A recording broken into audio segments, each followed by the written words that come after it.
Hi, this is Dina from An Empowered Life, and I'm on the yoga mat with Kelsey Sperl at Rise Yoga. And today we're going to show you a few yoga poses to help with stress. We all know what stress is. We all feel stress at one time or another.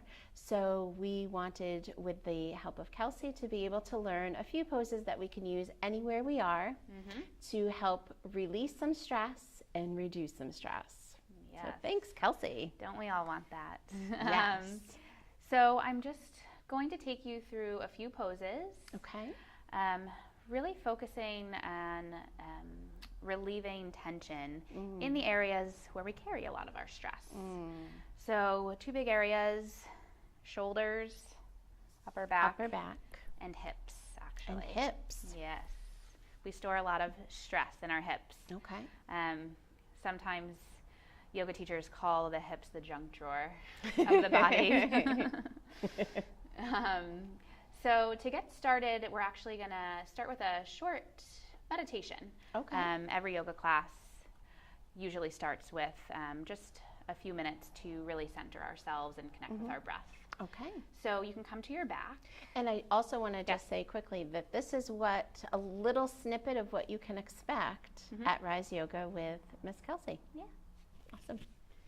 So I'm laying on my back? Yep, just come to lay down. And you'll just bring your arms by your side and turn your palms up towards the ceiling, just allowing the heart to open. And closing the eyes, we'll begin with one big deep breath. Inhale through your nose and exhale out your mouth. Good. All right, so just begin to just feel all the areas of the body making contact with the mat. All right, and see if you can just allow those areas to feel a little bit heavier, right, like they're almost melting into the ground.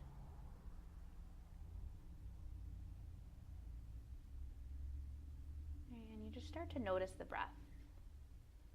Right, notice, where are you breathing into? Is it your belly or your chest?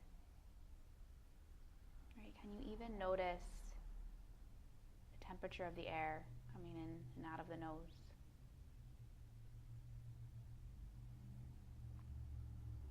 And then we'll begin to deepen the breath, right, a little bit deeper than our everyday breathing. So you'll inhale through the nose and fill up the whole torso. And then you exhale out the nose. Let the belly button fall towards the spine. And you'll just continue this deeper breath, inhaling through the nose, down the spine, filling up, and exhaling up and out, allowing the belly button to fall.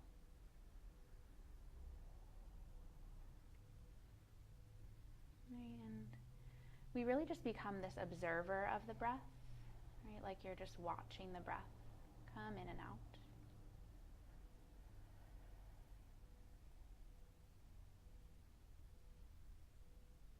And the thing about watching the breath is it brings us into the present moment, right? The breath cannot happen in the past, and it can't happen in the future. Right? So when we're watching the breath, we are fully in this moment.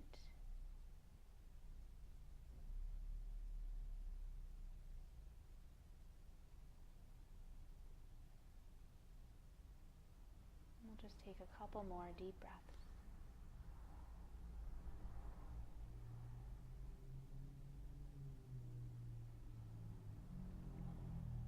And at the end of your next exhale, just slowly begin to open the eyes.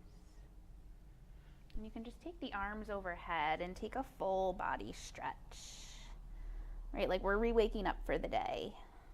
Maybe roll out the wrists. Good. And then our first pose, you can come up. You can maybe roll onto one side and press yourself up. And we're going to come into child's pose. So you come onto the shins. And we'll bring the knees a little bit wider. Let the big toes touch. And then you'll reach the hands way out in front of you and allow the forehead to come to the mat. All right, so really just feel the connection of forehead on the ground. All right, it's almost like the whole body here is just being supported. All right, child's pose is a really grounding pose. Right, so those times and days when we feel like we can't catch a breath, right, or our feet can't touch the ground, this is a really great pose to come to. Right, we're still watching our breath coming in and out of the nose.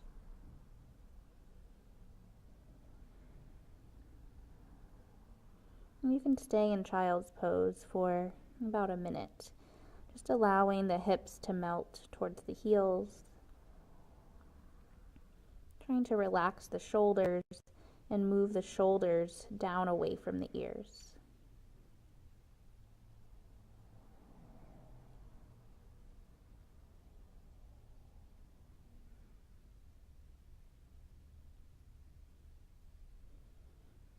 And we can come up to all fours, tabletop. So if you're practicing this at home, I would say to do child's pose for slightly longer, or however long it feels good.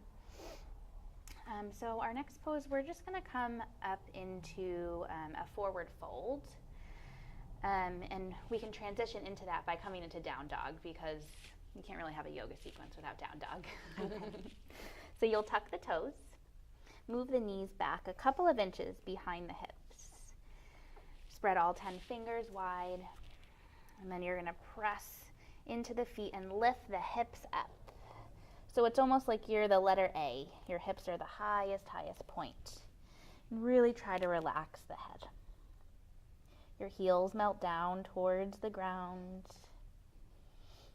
Good. And if you're a little bit tighter in the hamstrings here, you can put a little bend in the knees. And then see if you can lift the tailbone even higher. So down dog is a really great pose just to neutralize the spine, right? If we're sitting all day, it's a really good one to come to.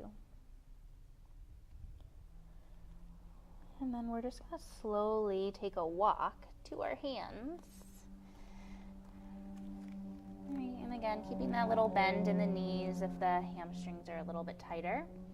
So now we're going to take a full forward fold and grab a hold of opposite elbows. So we call this ragdoll. Okay. Really try to relax the head.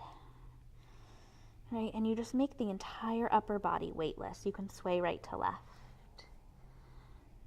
So I think almost every single class I teach, we come through this ragdoll pose, because I think it just is a really nice visual, right? You just sort of think about letting the tension and the stress of our day or our week just fall out the top of the head.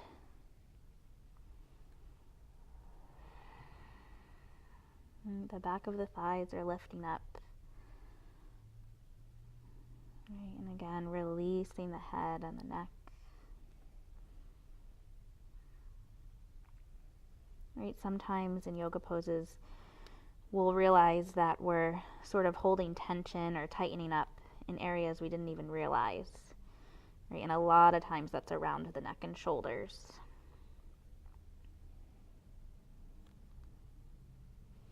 Good, you can release the hands. So our next pose, we're going to come into pigeon pose. So you're going to step the left foot all the way back. And then this right shin is going to come on the ground with your right knee wide. Yeah. And then you want your left leg really long behind you. Yeah, perfect. So pigeon pose is a pretty deep hip opener. This feels good. Yes. And like I said, the hips store a lot of stuff. So it can be an intense pose. A lot of sensations can come up. So it's really important just to stay with the breath. So we're going to start to fold forward, and you can come onto forearms. If you feel like you can go even a little bit further, you can rest the head on the hands or on the ground. And you just try to relax the jaw.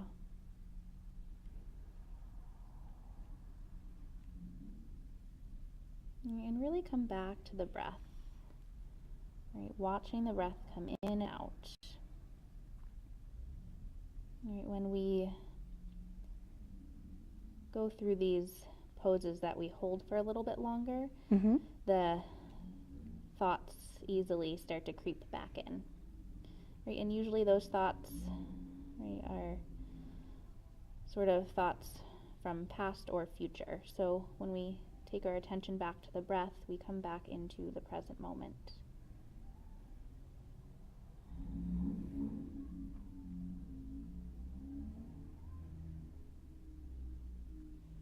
And then you can come up onto the hands.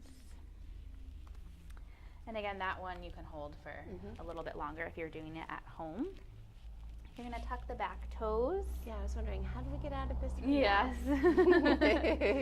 Sometimes not the most graceful, but that's not the point, so it's okay. So we can just come into sort of a tabletop position. Okay. Yeah, and then sometimes it's nice just to make some circles with that right knee to release that hip. Good. Good. And then we'll come back into downward facing dog. So walk your knees back a couple of inches, tuck the toes, and lift the hips up. Good. And then we'll just walk the feet towards the hands again. Coming back to that forward fold. Good. And then we'll come into pigeon pose on the other side. So you'll take the right foot to the back of the mat. Okay. Step it back. And then take your left shin and bring it to the ground, making sure that left knee is outside the left hip. Right leg is really long. Yeah, perfect. Okay. And then we fold it forward.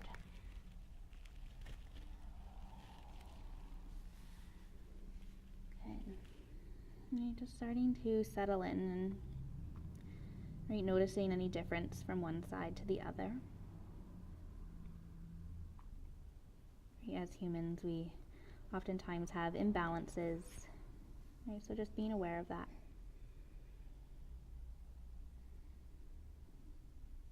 And also just noticing, right, if there's any resistance.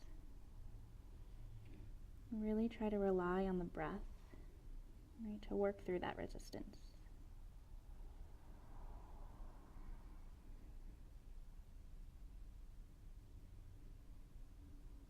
And we'll see if we can just take 3 more deep breaths, really staying in it,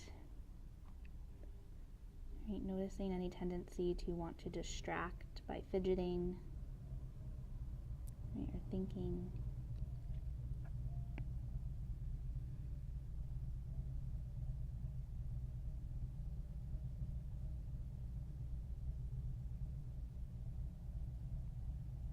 And then we'll just come back up onto the hands.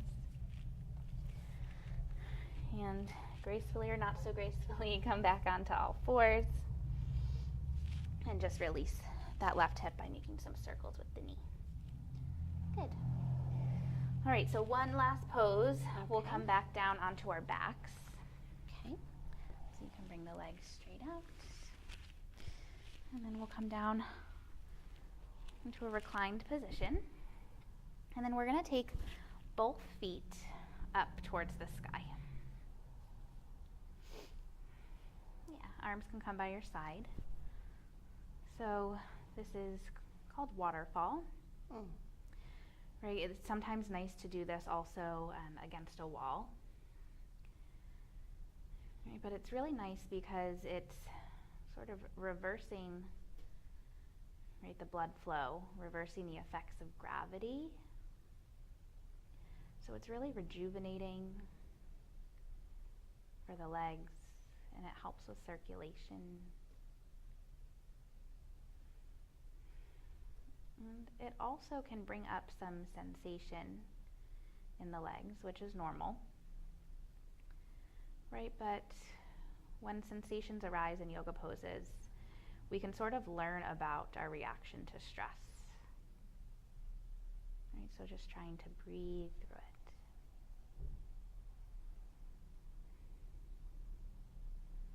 Right, and to really get the benefits of this pose, you would stay in it for about at least a minute.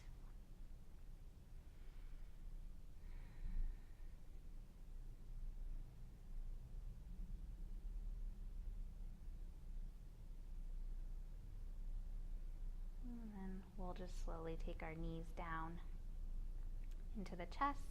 You can wrap your arms around the shins. Sometimes it's nice just to give yourself a little squeeze. Right. A little self-love. Give yourself a little hug. The same thing. Good. And then we can roll over onto the right side. Coming through fetal position and then using the support of your hands, we'll come back up. So that was a little tiny dose of some poses that are really good for, grounding and for relieving some stress. And what I also loved about them too is it kind of forces you to start to get more in tune with yourself, and to start realizing where you need to push through things, which is something you said also, and that is so true. And I feel like it's almost just kind of a focus of life. Yes. So, I mean, almost everything I teach and do on a yoga mat is, I always take off of the yoga mat. Yeah. Definitely. Yeah. Well, thank you so much. And these are, absolutely easy. And can do right at home. Yep, easy, and are comfortable enough for a beginner yoga person like myself. Yes. So I definitely recommend anyone to check out the video, try these different poses. Yeah, definitely. Start with the beautiful meditation that you do, focusing on breathing, and then use these poses whenever you need to, and I think even cultivate it as a part of your routine. Yeah, definitely. I'm going to do that for me. Good. So thank you. You're welcome. Thank you, Kelsey. Thank and you. Rise Yoga. So Thank you for having me. Have a great day.